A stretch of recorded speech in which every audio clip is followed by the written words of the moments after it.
Hello again. Well, the gnome is back, and as you can see, perfectly positioned gnome sat on a trunk, a stump. Sat on a stump, sat on the trunk. There you go. Oh, can you see it? There it is behind me. Massive tree. And quite relevant really, because about 10 years ago, a little bit more, 12, I used to help train heavy horses across the fields in some very ancient tracks and a very old area. I'm going to record the full story at some other point when I can get back to the place, but is that something you would have thought that I would have done by looking at me? Because I never expected it. For years I was scared of horses, as many people are actually. Then if you don't know, I do gardening, woodland. I'm a woodland gardener. I know it's hard to explain. I'm not your suburban gardener. What I do is far different. But one day I was working at a farm, and that's another thing. And I was doing the garden, and my client came out and said, "Oh, are you free to look after this place for 2 weeks while we go away?" And at the time I didn't have a secure place to live, so I went, yeah. He said, well, and then my next thought was, I'm scared of horses. Anyway, it worked out fine.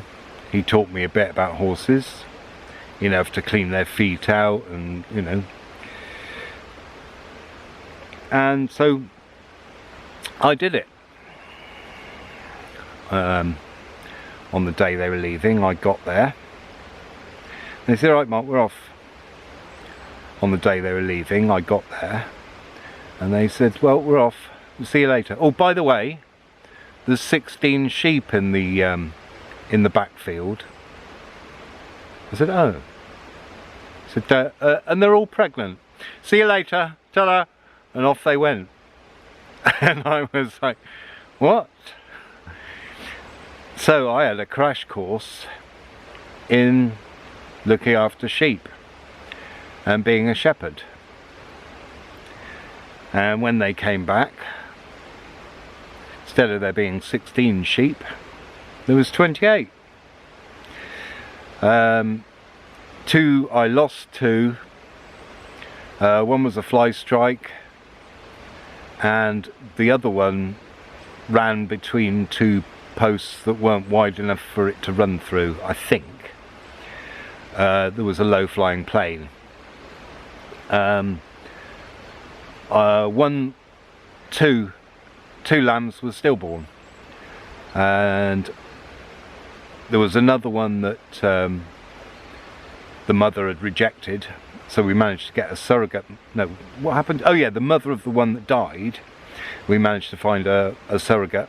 I say we, me and my children managed to find a surrogate, which again wasn't easy, and the young ram survived. So that was my crash course, and then I looked after the horses,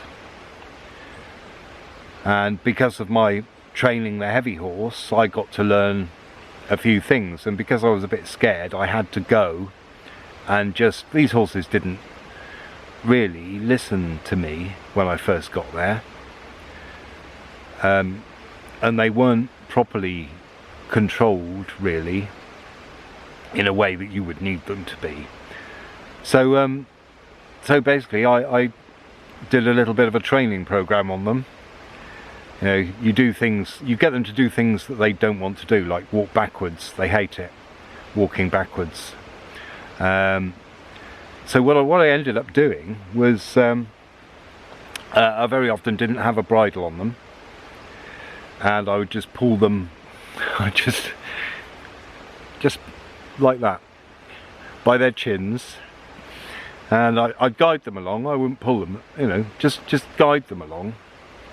And once you're controlling a horse, its head will go down, and so I would make it do manoeuvres suddenly to shock them into, you know, listening to me. And they did, and by the end of it they were great. They would do everything I asked them to do immediately, and we got on well. And then a little while later, one of them gave birth to a foal, obviously for money. But you know, that's how it goes. And there was also some chickens there, so I looked after those as well. But yeah, I did that for a couple of years, on and off for a couple of years. But the appropriateness of where I'm sitting, if you can see behind me there, is that the heavy horse we were training, so he would pull logs out of places like this. He was lovely. He was a massive Suffolk punch, and he was great. He was really good. And if I hadn't been given the lessons in how to control the horse, I don't think I'd have, well, I wouldn't have known what to do. But yeah, he was great. He would do everything I asked him to do straight away. The only time he played up was when the other two horses were in the field, but I'll tell you that story when I'm actually in the field. And you wouldn't guess that by looking at me, would you? Thanks for watching. Ta-ra.